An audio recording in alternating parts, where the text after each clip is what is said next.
Hey guys, doing a little bit of a Dire Maul farm here. I got my Affliction spec back recently on my Warlock, so I've been doing a little bit of farming to try to get Arcane Crystals and Mooncloth and Brilliant Shards and stuff. Dire Maul East is just a really good farm in general for a lot of things. There's a lot of herbs in this garden here. Unfortunately, I don't have an herbalist. Well, I do, but I don't have one with me. So I'm currently in my Warlock and my boyfriend's Hunter account. I just have him AFK with me. He does the mining, and then I'm a tailor and an enchanter. So I disenchant the blues and greens sometimes, and Fellcloth I'll turn into Mooncloth. That's how I make a lot of the money here. So all I've done here is I've dropped down into the garden and I'm just making my way through this little Frogger area until we get to this tree. Once I get here, I just like to drop my boyfriend off right here and he just goes AFK for, well, until I get back. And then I'll continue on.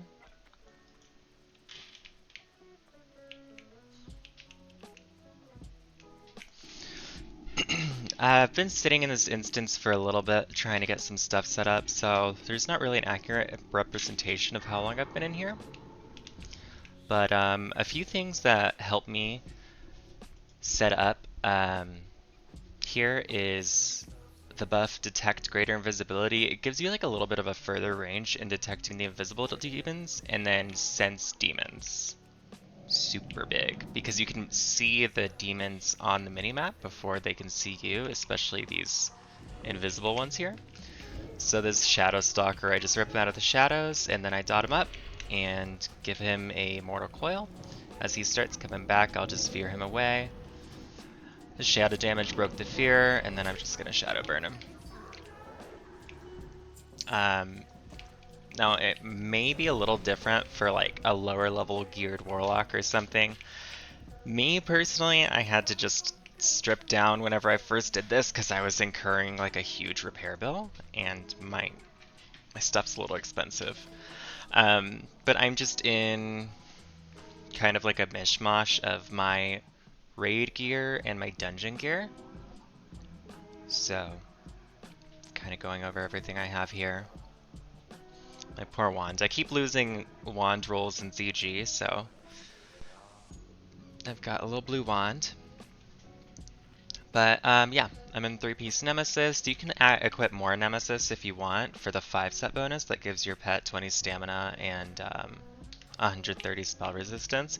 It's really, really nice if you're making use of Subjugate Demon a lot. And I do use it, but I have enough like hit and stuff and enough spell power that it's just not really an issue. I usually kill the demons before they kill mine. And then after that point, I'm just kind of done with it. It's served its purpose. So I find it easier for them to actually be lower in health once I've released them from their subjugation, so I can just execute them.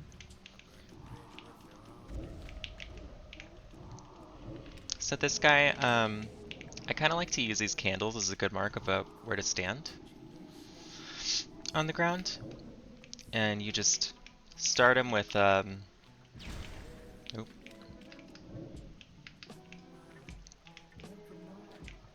nice empowered blast. I used my Zandalarian Hero Charm and Amplify Curse to start off my rotation. At 50%, he's gonna put out 2 little ads, and the ads are a little disruptive. If they hit you, they do like a little knockback, and they can displace you, and it's a little bit of a struggle on this fight, just because of how tight the positioning is. Because notice you're between these demons over here, and then you're between this elemental here. So if you get knocked back for whatever reason, there's a risk that you'll pull. and it is very, very hard to recover from that. So what you can do before you do this in general is just start actually by clearing that pack there, and I'll show you how to clear them real quick here.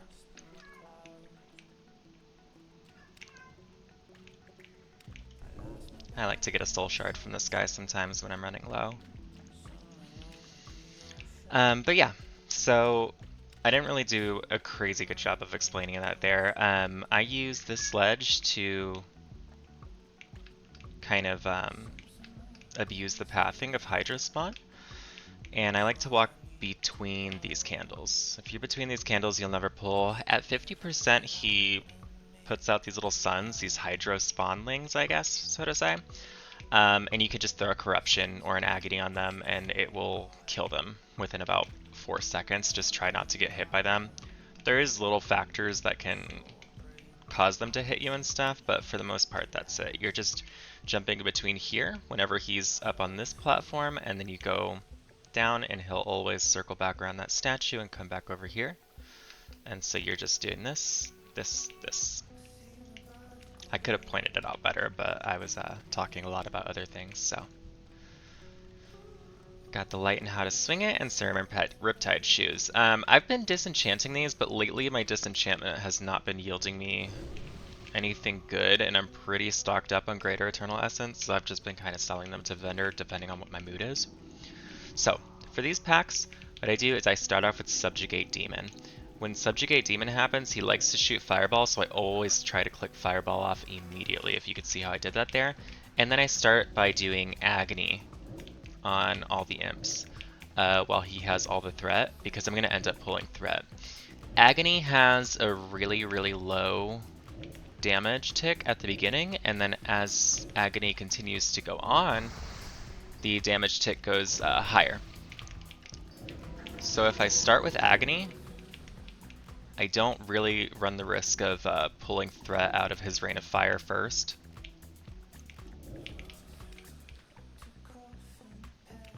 But with Corruption, it's a really steady damage tick, so I usually end up pulling aggro if I start with Corruption. So yeah, he just holds all the aggro, I dot up the imps, and kill him.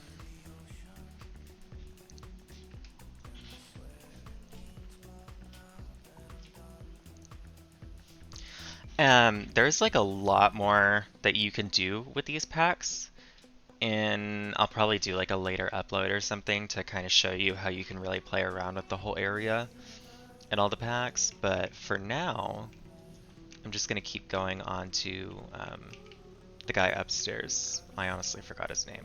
I've been here too much. But sometimes, so these Shadow Stalkers, they can spawn really any location. I think like one of 4 locations. One will be, it's like, oh, okay. So they're actually both in the same location right now. This is really good for me. You could subjugate one and then just put him to fight the other. Let him get low and stuff. They're chill. They'll fight there for a second. When you subjugate your demon, it gets, I think, 30% lower attack speed? No, 40% lower. So, he's going to be fighting him for a little bit. My dots are actually really strong, so I wait until they've been fighting a while before I throw my dots up. But this guy, specifically, who is standing right here, so he's one mob, but he can spawn here, he could spawn over there, and then he can also spawn kind of over here, where this 4-pack is. So you kind of just want to look out, keep invisibility up, which I didn't do. Alright. So he's developed enough aggro. Just gonna bomb him down. He also has this poison on him, and that means that he won't really come over to me. Okay, so this guy. He's slowed. I'm gonna Shadow Bolt him, fear him with the Death Coil. Death Coil is a little tricky to use and not grieve yourself. Personally, what I do is I have Curse of Recklessness on a shift modifier, and I can kind of show you how how that functions later, but you can cancel the effects of fear by placing on Curse of Recklessness, and then you can cancel the Curse of Recklessness by placing Agony. I'll try to show you here in a second what exactly it is I'm talking about. It's really good for interrupt, it's really good for PvP, but it's also really good if you're like in a tight space and you can't really afford to be getting hit too much. It's good to kind of create distance between yourself and the attacker. So, this guy, Zevram Thornhoof, we use this pillar to fight him. So if you kind of like imagine that this pillar is divided in two, there's left and then there's right. Zevram, every single time his pathing resets, he's gonna go to that rock and then try to run back to you. So what I'm gonna do is I'm gonna pull him, and then I'm just gonna stand on one side, and when he gets too close to the pillar, I go to the other side. And then when he gets too far back, I just keep wish-washing, and you'll see, kind of hear what's going on. Okay. Start with a Immolate, into a Corruption, into an improved Agony, and I have ZHC ticking. And so you see I'm going left, and then right when he gets too close. Left, and then right. Sometimes he like goes to the left for, or to the right for whatever reason. I haven't figured that out, and that's kind of recent, but whenever he starts doing that, don't freak out and try to reposition him. He usually kind of corrects himself. Sometimes his pathing does get off. Hopefully that doesn't happen here, but if it does, what you do is you kind of, you guys see how he's veering ever so slightly to the left there. Don't freak out and move, because if you move too much, the pathing entirely breaks and he'll get behind this pillar and it's really hard to get him out. And he can line of sight, or if you have line of sight of him, he can sacrifice you, and then it's pretty much game over, unless you have a soul stone. He does shadow damage, so Shadow Ward's pretty good here, but you really shouldn't be getting hit by his abilities, so I never really use it. There's many different ways to do this. A lot of people like to step out from behind the pillar and cast Shadow Bolt and cast Immolate. I personally feel safe just sitting behind this pillar and letting my dots do the work, because his sacrifice has like a quarter, or maybe like a half a second cast. And you only have about a quarter of a second to actually get out of the way of the cast. So for me, it's just not worth stepping behind the pillar. So what I do is I just, you know, I sit here, and then whenever I need to reapply a dot, I jump and apply it. You jump and spam the dot.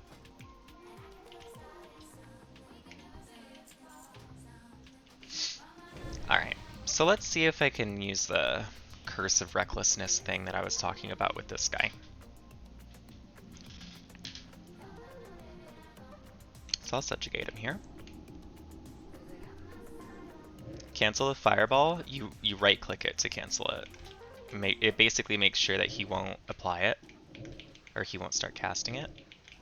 You know, you see how this Rain of Fire is kind of glowing gold on the outline? That means it's ready to auto cast. And by right clicking it, it turns that function off.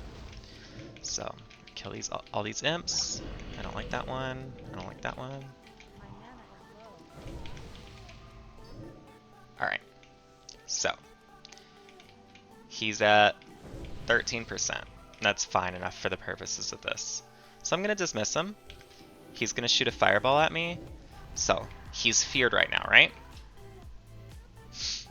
If he's running crazy and stuff and I don't want him feared, I'm going to press Curse of Recklessness, which is shift 1 for me. So Curse of Recklessness, but now he's casting, okay? If I don't want him to cast anymore, I've reapplied Curse of Agony.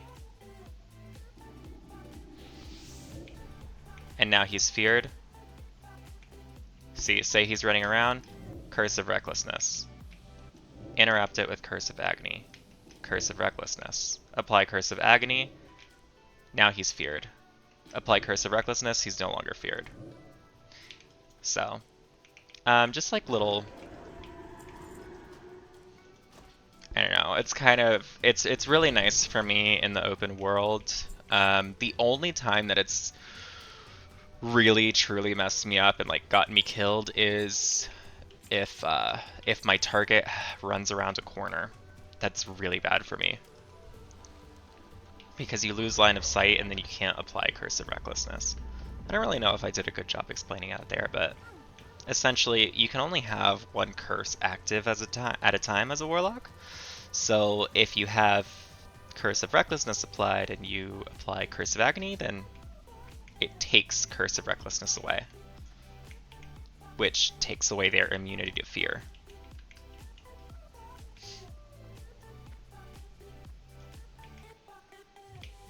Alright, so I just had my my hunter sitting over here. He spoke to the tree, and then I've linked back up, so I'm going to put him on follow for me. Alright, here we go. And we're going to Alzin's room now.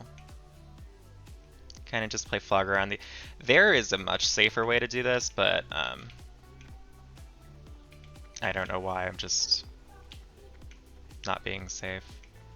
I think whenever I do a more in-depth upload of what I do here, I'll kind of like, I don't know, I'll do like a whole hour thing explaining safe spots, reset spots, stuff like that, but this is just kind of like a little thing I'm doing spur of the moment. It's not really quick either, but it's just chill, having fun. I can get my runs down to about 15 minutes. If I skip Hydro spawn, probably a little bit quicker. But I personally, I'm not all about the speed and the efficiency. I just kind of like to be in here and run around. I originally started doing this because I just don't like the competition of the overworld. The mega servers are really nice, and I've met a lot of really cool people on these mega servers. But at the end of the day, there's like 5,000 people sharing Felwood. So, yeah, I had to just figure out other alternative methods, and DME is really nice. It just has everything. It has herbs, it has cloth, it has disenchantables, it has mining nodes. I mean, you could spend all day in here, especially if you have like a little group of people. I guess a dungeon party at that point, right? But, you know, 2 or 3 of you who are just wanting to chill, not wanting to run into people. So, Alzin Wild Shaper. We use this rock to abuse the pathing. He's kind of going to go up and around there and then back over here. And you'll see it, kind of how it goes. But I use this ledge and then I walk onto this rock whenever I need him to get away from me. Now Alzin's kind of tricky. He has a move called Wither that does a bunch of nature damage up front, and then it does like a nature damage tick over its duration. He also has a move called Enervate, which will completely drain your mana. Well, it doesn't completely drain your mana, but it drains a lot of your mana. Now, as a warlock, thankfully, we have ways of restoring our mana, but it's very, very irritating. So what I start with here is Amplify Curse and ZHC, and then I apply Immolate into an immediate Curse of Agony. He's going to run that way. I'm going to hope that he doesn't apply. Okay, he's applied Innervate to my minion, which is fine. Now he's applying Wither to me. So you see,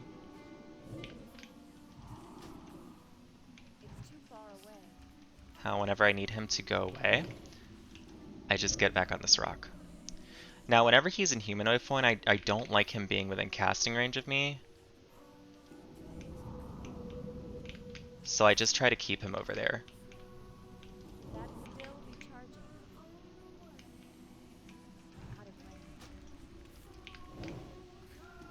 I think I kind of messed myself up there. I don't think he was behaving properly because of my imp. So I kind of messed that up. I like to cast a Shadow Bolt and then immediately jump away, cast another Shadow Bolt. And so you just rinse and repeat. Now, these demons have burst forth from the earth. And so now what I do is I gather them over here and then I jump over here onto this ledge, onto the ground. And then right up in here into the evade spot, you tuck your nose in, you keep walking until you can't anymore. Alright, I just life tapped at a really bad moment.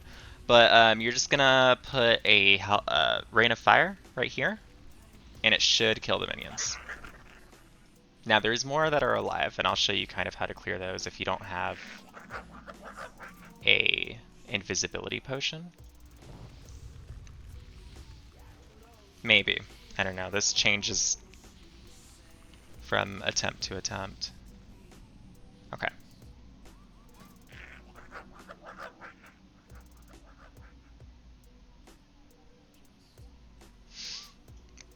So, get a bandage. And life tap all the way down. There's no risk of me getting hit here.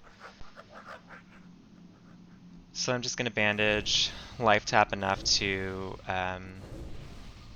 make a Rain of Fire here.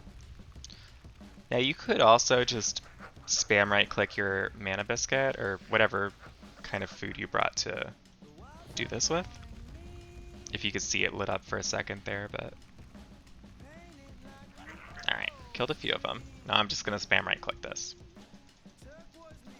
Your health won't regenerate in combat, but if you're sitting and eating and you're in combat, your mana will. You see? So just getting mana back. These imps behave very strange sometimes, and they don't actually fully reset, so you just have to kill them with Rain of Fire. If they happen to go to Alzin and you can't like get line of sight to do this Rain of Fire, what I like to do is lure them out with Eye of Kilrog. Again, something I may show in a later video. I think what I'll have to do is... Oh!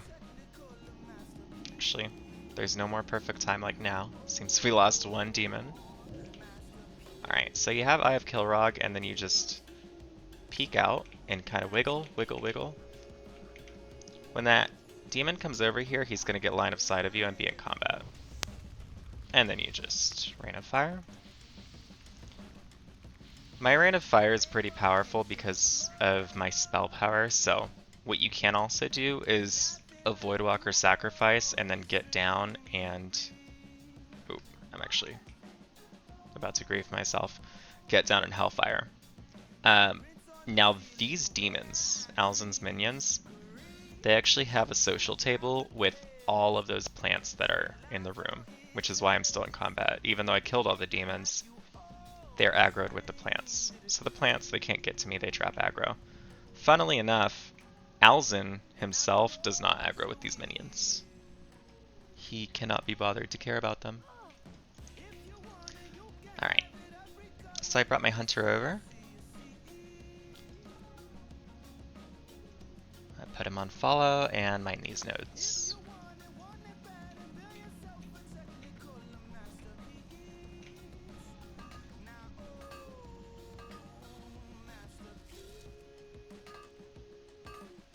Today's been a little dry for me, I'm not gonna lie.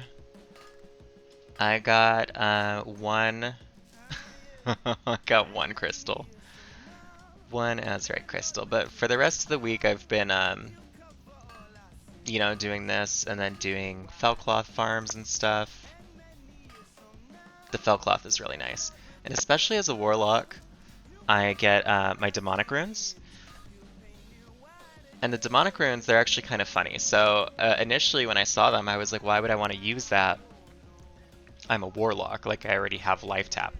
You know, I already convert health into mana.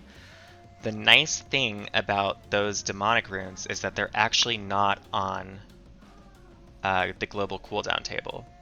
So the global cooldown table, just putting myself on follow real quick here, is like a half a second between all or most casts after you cast something. I'll show you example here.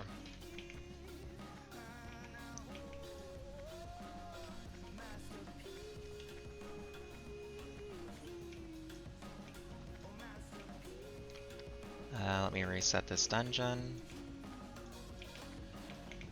Oh, lost my hunter.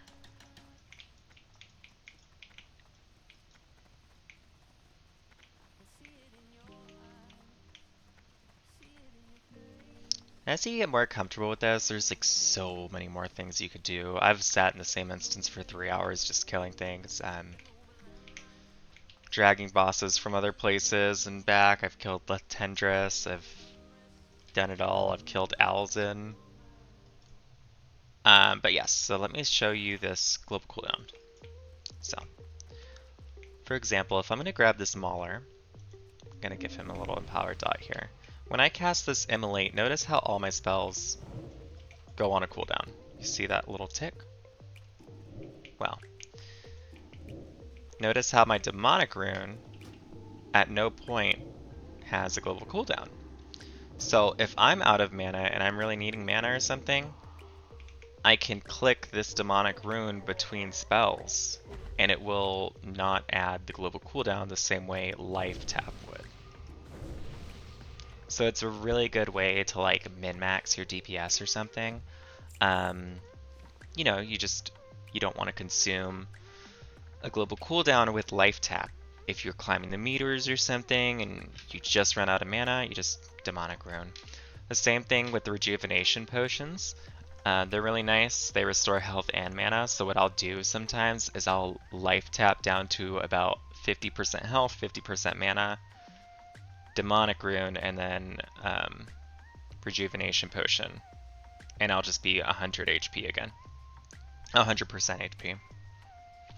Anyways, yeah, that's my Dire Maul video. So I'll be working on more. I'll be working on a more organized one. This is just like my first time doing this, so I'm just talking scattered. Hope it's informational.